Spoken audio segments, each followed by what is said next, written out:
Hier ist alte Schule,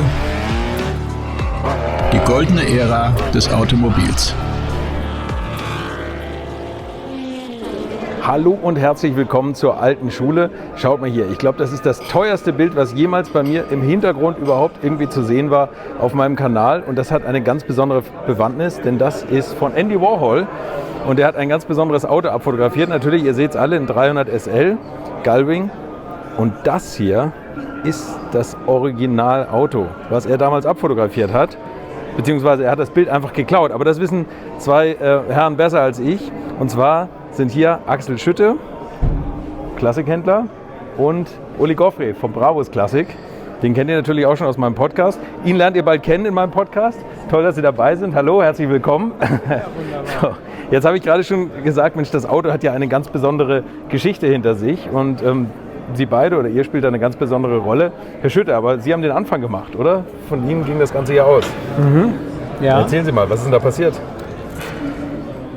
Ich bekam einen Anruf und habe davon gehört, dass dieses Auto zum Verkauf steht, dass es angeboten wird. Auto kam aus einer deutschen Sammlung, war jahrzehntelang in einer Hand und der Eigentümer, das Oberhaupt der Familie, ist verstorben. Und die Familie erzählte diese Geschichte, dass dieses Auto irgendetwas mit dem Warhol-Bildmotiv zu tun hat, dass dieses Auto Pate gestanden hat für Warhols Flügeltürermotiv. Und das hat mich interessiert, da ich schon eine ganze Menge erlebt habe in diesen 35 Jahren in diesem Geschäft und es meine Art ist, habe ich da ein bisschen gegraben und gebuddelt und wollte die Geschichte genau wissen. Und die Familie war eigentlich der Meinung, dass Warhol eigens viele Jahre zuvor extra aus den USA angereist sei und das Auto in München mit irgendeiner Fachhochschule inspiziert hat, fotografiert hat und sich damit beschäftigt hat. Muss allerdings noch zurückgehen. Als mir die Familie davon erzählte, habe ich gesagt, naja, das kann ja jeder andere silberne Flügeltürer auch auf dieser Welt sein. Wieso dieses Auto? Und dann sagte die Tochter, ja, aber dann schauen Sie doch mal genau hin. Und ich habe noch mal hingeschaut und dann wies sie mich richtigerweise auf das Nummernschild von dem Auto hin, das ja eindeutig zu erkennen ist. Und ich habe gesagt, Mensch, Wahnsinn, jetzt kennst du das Bild schon seit vielen, vielen Jahren, aber mir ist noch nie aufgefallen, dass dieses Auto ja sozusagen durch das Nummernschild personalisiert ist. Und ich habe gedacht, okay, 1:0 für die Familie, das ist ein schlagendes Argument. Und dann zeigte man mir noch den originalen Fahrzeugbrief, in dem das Kennzeichen eben eingetragen ist. Aber dann tauchte die Frage auf, ja, warum hat Warhol gerade dieses Auto genommen? Wo ist er diesem Auto begegnet? Und das hat mich dann doch einige Wochen gekostet, das wirklich so rauszufinden, um sicher zu sein, wo und warum Warhol sich genau für dieses Auto mit diesem Kennzeichen EIDR1 entschieden hat. Also diese Geschichte, dass Warhol nach Deutschland gekommen ist und das Auto in München an dieser Kunsthochschule gesehen hat, die löste sich in Luft aus. Die Familie wusste das nicht mehr genau, weil das Hobby im Wesentlichen betrieben wurde von dem Papa, von dem verstorbenen Vater. Und ich musste weitergehen. Und dann hat mir sehr geholfen ein Anruf, ein Telefonat mit der Frau Dr. Wiehager, hier, der Kuratorin von der Mercedes Kunstsammlung. Und die nannte mir zwei weitere Protagonisten, die da beteiligt waren. Nämlich einmal der Hans Meyer, besagter Galerist aus Düsseldorf. Der Andy Warhol erst darauf gebracht hat. Ne? Ja, der viele, viele tolle große Künstler vertreten und publik gemacht hat. Ein toller Typ. Und der Vorgänger von Frau Dr. Wiehager, der frühere Leiter Direktor oder der Chef hier von der Kunstsammlung im Hause Daimler. Und der nannte, die Frau Dr. Wiehager nannte mir diese beiden Menschen. Und mit denen habe ich Kontakt aufgenommen, habe gesprochen und habe dann diese ganze Geschichte von dem Treffen der beiden in New York mit Warhol erfahren. Aber es war immer noch nicht klar, warum Warhol genau dieses Auto, wo er auf dieses Auto gestoßen ist mit diesem Kennzeichen. Das muss er ja irgendwo hergehabt haben. Und in einem der Gespräche mit dem Herrn Meyer aus Düsseldorf, mit dem Galeristen, am Ende unseres Gesprächs sagte der mir, ja Mensch, da gab es dann, nachdem das Kunstwerk raus war, gab es noch eine Menge Theater bezüglich der Bildrechte mit dem Herrn Oleski. Und da gab es bei mir eine Verbindung im Kopf und ich erinnerte mich an mein allererstes Oldtimer-Buch, das mir mein Vater 1985 oder 86 geschenkt hat. Also ein sensationelles Buch noch heute, ein großer, dicker, silberner Wälzer. Ja. Seriensportwagen von 1945 bis, was weiß ich, 1985, glaube ich. Und da habe ich gedacht, okay, das könnte Sinn machen. Oleski hat die Autos gerne 3/4 Front, 3/4 Heck, also ganz klassisch fotografiert. Hat fast alle Autos fotografiert mit Kennzeichen. Und ich bin an meinen Bücherschrank gegangen und war ganz heiß und wollte jetzt gucken, ob das vielleicht der Flügeltürer ist, den Warhol kopiert hat, den Warhol dann übernommen hat. Jetzt hatte ich dummerweise in diesen Jahrzehnten dieses Buch verloren und das Buch war nicht da und das waren schreckliche 2-3 Tage. Ich habe es dann im Internet antiquarisch gefunden. Meine Mitarbeiterin hat es bestellt. Als das Buch ankam, habe ich es aufgeschlagen und habe das Motiv schnell gefunden und es war sofort klar, 1:1, 1000%ig, genauso wie Sie das hier vorgestellt haben bei der Präsentation. Es ist 100%ig genau dieses Format, dieses Foto gewesen, das er gefunden hat. Ja, und damit war die Sache rund. Ja, weil auf dem Oleski-Foto, also die Gemeinsamkeiten sind so groß und naja, also wir haben die Sache dann zugeordnet. Und damit war es keine Geschichte mehr, die man sich erzählt hat, sondern es war die dokumentierte, nachvollzogene und recherchierte, bulletproofed Historie von diesem Auto. Okay. Und dann haben Sie gedacht, Mensch, das Auto, das müsste einigermaßen schick restauriert werden. Rufe ich doch mal Ole Goffrey an. Ja, wir beide tauschen uns regelmäßig aus, was es so gibt. Und in einem dieser Gespräche fragte Herr Goffrey, Mensch, was gibt es Neues? Und ich habe ihm von diesem Auto erzählt und ich merkte schon, also er war sofort Feuer und Flamme und ist da mitgegangen. Also du musst ja dieses Benzin im Blut haben und ich fand es toll. Er war genauso begeistert wie ich von diesem Auto.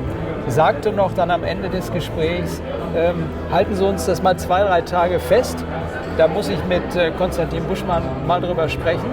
Und dann dauerte es, glaube ich, eine Viertelstunde, bis er wieder angerufen hatte, zusammen mit Konstantin Buschmann.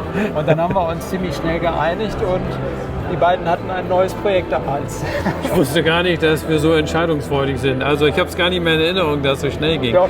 Aber nachdem das Auto bei uns war, dann hatte ich sofort den Hans Meyer angerufen, den Galeristen in Düsseldorf. Und habe gesagt, Herr Meyer, also Sie hatten ja schon mal ein Gespräch mit dem Herrn Schütte. Ja. Sie müssen unbedingt mal kommen, wir haben jetzt das Auto hier und ich würde mit Ihnen gerne mal das Auto zusammen angucken. Und er kam dann mit seiner Frau, eine sehr, sehr reizende Dame. Und er ist ja leider gesundheitlich nicht mehr auf ein bisschen angeschlagen. Und wir haben dann bestimmt 3 Stunden bei uns verbracht und er hat mir dann auch noch mal 1:1 die Geschichte erzählt, wie es damals zustande gekommen ist, dass er mit dem Foto aus diesem Buch nach USA geflogen ist. Dann haben sie sich in New York in der Kneipe getroffen. Ja. Da hat er ihm das Bild gezeigt, dieses Foto aus dem Buch. Und er hat gesagt, ja, okay, das ist jetzt die Grundlage, damit geht's jetzt los. Also ich finde diese Geschichte, wie hemdsärmlich die gelaufen ist und der Meyer ja wirklich auf eigene Kosten das erste Bild in Auftrag gegeben hat. Und danach ist ja Mercedes erst eingestiegen, nachdem die dann so begeistert waren, haben gesagt, okay, da müssen wir jetzt mehr draus machen. Und das waren ja nicht die Anfänge von Andy Warhol, sondern das war Mitte der 80er, wo der schon richtig berühmt war und eigentlich auf dem Höhepunkt, auf dem Zenit war. Ja, leider ja unvollendet. Er hatte ja einen Auftrag von Mercedes über viele Bilder und er konnte diesen gesamten Auftrag nicht finalisieren, weil er dann leider gestorben ist. Also, und das war das erste Bild, was er gemacht hat. Okay. Und ich meine, Herr Goffrey, es ist sogar so gewesen, im Zuge der Recherche hatte ich mich noch an Max Gerrit von Pein gewandt, den früheren Leiter hier des ganzen Museums, den Initiator dieses tollen Museumsneubaus. Und der erzählte mir, dass der Karl-Heinz Baumgart, der frühere Chef, hat ihn angerufen und hat gesagt, Mensch, was soll ich machen? Kannst du mir helfen? Ich treffe mich mit Andy Warhol in ein paar Tagen in New York. Kannst du mir ein paar Autobücher zusammenstellen? Und der Max Gerrit von Pein erzählte mir, dass er einen ganzen Koffer von Autobüchern zusammengestellt hat, Mercedes-Bücher. Ja. Und dann hat sich Warhol so als Pop-Ikone diese Auto-Ikone ausgesucht. Ja. Und das ist das, was uns auch so gefallen hat. Ne? Ja. Und dann entstand dieses, also hat er auch ganz sicher so eine der Mercedes-Benz Auto-Ikonen gewählt und sich dafür entschieden. Ja, das ist das, was mich auch fasziniert. Also ich sag mal, der 300 SL ist für mich ja eine der Auto-Ikonen überhaupt. Ja. Und der Andy Warhol hatte ja von Autos überhaupt keine Ahnung. Also es gibt ja die Geschichte, dass er überhaupt nicht Auto fahren konnte oder gar keinen Führerschein gehabt hat. Also das weiß ich nicht. Aber er hat quasi dieses Bild gesehen und hat, obwohl er das Auto gar nicht kannte, ja, aber sofort, ein Gefühl für Formen, für genau, das Besondere. Genau, hat er sofort aufgrund dieser Form dieses Autos gesagt, so, und that's my car. Ja. Und das ist das Faszinierende natürlich daran, dass er auch als erstes mit einer 100%igen Treffsicherheit, also das richtige Basisauto ausgesucht hat. Ne? Genau. Aber im Gegensatz zum BMW Artcar hat er das Auto eigentlich niemals live gesehen. Ne? Nee. Also er hat nie drin gesessen oder ist damit nie gefahren, sondern er hat das Auto ausgewählt nach dem Foto. Ne? Ja, und aber viele Motive, die er gemalt hat, er hat sehr gerne nach Fotovorlage gearbeitet, habe ich dann gelesen später. Auch seine Dosen und diese ganzen Geschichten, das hat er gerne nach Fotos. Ja, genau. Unglaublich. Ja, ich finde halt wirklich auch diesen Moment jetzt heute so toll, weil da steckt jetzt, ich sag mal, das erste Telefongespräch ist jetzt gut 2,5 Jahre her. Ja. Und jetzt stehen wir hier und ich hatte ja sofort auch die Idee, wir müssen das Originalbild und das Auto zusammenbringen. Und jetzt stehen wir hier nach gut 2 Jahren und haben beides zusammen. Und da habe ich schon so einen Spaß wie 1000 Mann. Sie sind dran geblieben. Ich meine, so eine Idee ist schnell geboren, aber das Auto zu restaurieren, diese Sachen zusammenbringen mit all den Schwierigkeiten, das ist schon toll. Ja. Aber du wusstest, dass das Mercedes das Originalbild hat? Ja, okay, alles klar. Ja. Nee, das war ja sofort klar. Und der Hans Meyer hat ja die ganze Geschichte erzählt. Das war also unheimlich interessante Momente mit dem Mann, der ja nun wirklich der Initiator war, mit dem jetzt an dem Auto zu stehen und diese Geschichte zu erzählen. Ja. Also das war schon faszinierend und man merkte auch, wie begeistert er noch davon erzählte, wie das Ganze zustande gekommen ist. Das war schon toll. Wollen wir mal Richtung Auto gehen? In was für einem Zustand war das Auto, als ihr das gekauft habt? Ja, ich sage jetzt mal so well used. Well used, okay. Also ich würde mal sagen, dass der langjährige Besitzer auch nicht jemand war, der da ganz viel Geld reingesteckt hat. Immer samstags an der Waschanlage stand. Keine Ahnung. Also auf jeden Fall, man hätte das Auto natürlich so lassen können, aber es stimmten viele Sachen nicht. Also wenn das Auto jetzt ein Original mit ein bisschen Patina gewesen wäre, dann hätte man sagen müssen, das Auto muss unbedingt so bleiben. Aber da war viel dran rumrepariert worden, was nicht so toll war und die Lackierung war auch nicht original und das Leder innen drin war mal umlackiert worden und viele andere Geschichten auch. Und dann war klar, okay, wir müssen das Auto restaurieren. Es gibt einen Fehler, der gefällt mir ganz besonders gut. Das ist die Chromstrebe, die untere. Man traut sich gar nicht anzufassen, aber wir zeichnen das nachher noch richtig ein, wie es jetzt ist, oder? Ja. Wir übermalen das nachher noch. Die Chromstrebe ist zu weit unten. Ja. Und das war beim Originalauto auch, aber ihr habt jetzt habt ihr es richtig gemacht. Ja, also, aber gucken wir uns das mal an. Also jetzt noch an der falschen Stelle bohren, das habe ich nicht übers Herz gebracht. Also. Nein, das stimmt. Also die Chromstrebe war ein Tick weiter unten. Ne? Ja, so ein Daumenbreit tiefer, würde ich mal sagen. Also das war für euch einer der Beweise, ne? Dass das Originalfoto gewesen aber sein nicht nur. Also die Idee der Designer war, dass diese beiden Chromleisten diesen Luftaustritt genau dritteln. Und die haben das halt hier unten angesetzt, zu niedrig. Aber das war nur eins von mehreren Details. Die Felgen sind zu breit, die hat es nie gegeben. Die hat sich der langjährige Eigentümer hat eine Kleinserie für sich und ein paar Freunde aufgelegt. Von der Felge? Von der Felge. Und das ist jetzt aber die Tiefe, also die falsche sozusagen. Das ist die falsche Felge. Tiefe, falsche, verchromte Felge, ja. Also das ist das auf dem Bild, die Felge. Und auch natürlich auf dem Andy Warhol-Bild, aber die entspricht nicht dem Original SL-Spezifikation. Nee, wir haben noch die Originalfelge, die war jetzt für diese Mercedes-Expertise, da war die natürlich das Originalrad drauf und das ist auch kein Rad zum Fahren, also das ist auch nicht 100%, es hat ein paar Risse und so weiter. Okay. Also das ist jetzt nicht, um damit rumzufahren. Das ist Also nur, Warhol hat das wirklich 1:1 übernommen, das Auto. Ja. Cool, nichts retuschiert, das finde ich ja besonders toll. Und natürlich ist das Licht ganz besonders, das fällt so von oben drauf. Wahrscheinlich in der Mittagshitze fotografiert, sodass man hier die Stoßstangen, man sieht sie jetzt auch, dass die fast so eine Hornform geben beim Foto, ne? Oder Ja. beim Bild von Andy Warhol. Man darf es ja jetzt nicht abfilmen, das ist ja so ein rechte Problem. Wenn ich das Bild jetzt alleine filme, muss ich es glaube ich kaufen, ne? Wurde mir gesagt. Also, ist aber nicht käuflich.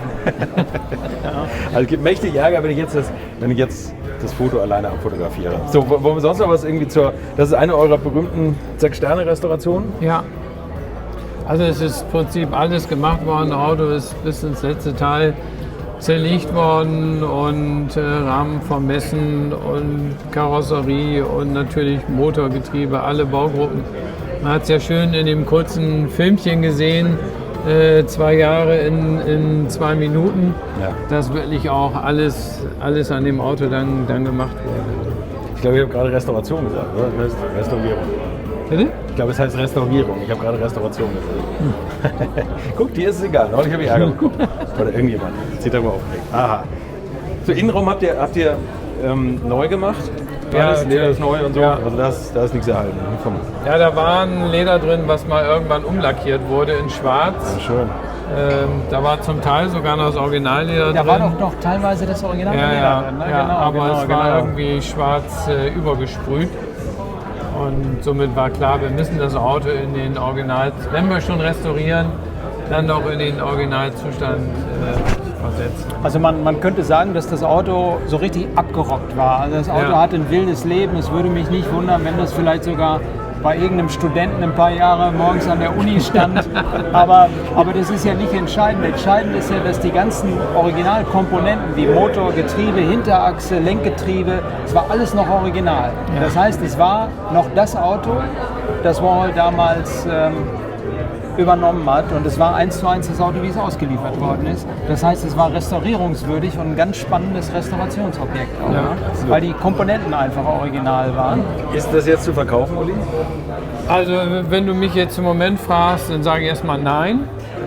Wie das Bild, Mensch, warum komme ich denn hierher? Bild nicht zu verkaufen, Auto nicht zu verkaufen. Ja, wir wollen ja einfach eine schöne Geschichte Den erzählen. Mund wässrig machen. Nee, wir wollen doch nichts verkaufen. Nee, wir wollen einfach nur erstmal die Geschichte erzählen und wir wollen auch die Geschichte auch natürlich auch bekannt machen. Und das ist ja heute Abend, ist das hier der Initial-Event, so will ich es mal bezeichnen. Also wir werden jetzt sicherlich medial da noch einiges mit dem Auto machen. Vielleicht geht es auch noch nach Amerika, da sind wir gerade im Gespräch. Also es wird sich jetzt alles in den nächsten Wochen zeigen und ja, warten wir mal ab. Also es gibt, glaube ich, in den nächsten Monaten noch viele spannende Geschichten um das Auto herum zu erzählen. Und ich freue mich darauf, auch dieses Auto jetzt noch die nächsten Monate weiter zu begleiten nach 2 Jahren. Und ja, ich genieße eigentlich, muss ich sagen, und der Schütte sicherlich auch, wie das Auto jetzt hier mit dem Bild erstmal so zusammensteht. Ne? Das Ja, ist total. schon, das ist irgendwie, ist schon ein besonderer Moment. Also, Ein schönes Zwischenfinale, würde ich sagen. ja, Ne? ja. Und ich sag mal so, das Auto folgt jetzt vielleicht ein bisschen auch den Spuren der Bilder, weil die Bilder sind ja damals auch rund um die Welt gegangen Ja. und sind in großen Museen ausgestellt Ja. gewesen. Und ich war ja so verrückt, ich habe ja alles gesammelt. Ich habe mir ja auch die ganzen Prospekte der Kunstausstellungen besorgt. Also Ja. wo war es in New York? Ja. In New York, im Im Modern MoMA. Art, im MoMA ist MoMA, es gewesen. ja. Und ich glaube in Australien, in Japan. Und diese Kataloge, das sind kleine Kunstwerke, Ja. so wunderschöne Sachen. Das Also wäre natürlich auch einfach- nochmal ein Knaller, wenn wir das Auto ins MoMA mit dem Originalbild bekommen. Aber ein Jetzt bisschen. geht es erstmal nach Los Angeles, ist doch auch schon toll. Ja, das ist doch schauen wir schön. mal. Ja. Spannend. Ja, also Also eine spannende Geschichte. das Auto, die spannende Reise des Autos ist noch nicht zu Ende und die werden wir noch eine Zeit lang, glaube ich, noch spannende Geschichten weitererzählen. Ja. Also ich freue mich, dass wir das hier erzählen durften oder können. Wir haben ja auch demnächst noch eine tolle SL-Geschichte. Ja. Die habe ich schon vor vielen, vielen Monaten aufgenommen. Das Auto ist schon fast fertig, aber freut euch drauf, demnächst geht es online. Es gab ein paar Unwägbarkeiten, aber jetzt haben wir es, da sind wir auf der Zielgeraden sozusagen. Lange Videos dauern einfach lange zu schneiden. Das habe ich jetzt gelernt. So, Herr Schütte, herzlichen Dank für Ihre Zeit, für die tolle Geschichte. Uli, bis bald. Ja, schön, dass du da Gilt bist. für beide. Ja. Ja. und danke, dass ich dabei sein darf. Ja. Ja, ich Sehr bedanke gerne. mich auch, dass ich dabei sein durfte heute. Ja, und ich freue mich, dass wir die Geschichte auch gemeinsam erzählen. Ja, total. Infos, Bilder und alles Wissenswerte unter der Internetadresse www.alte-schule-podcast.de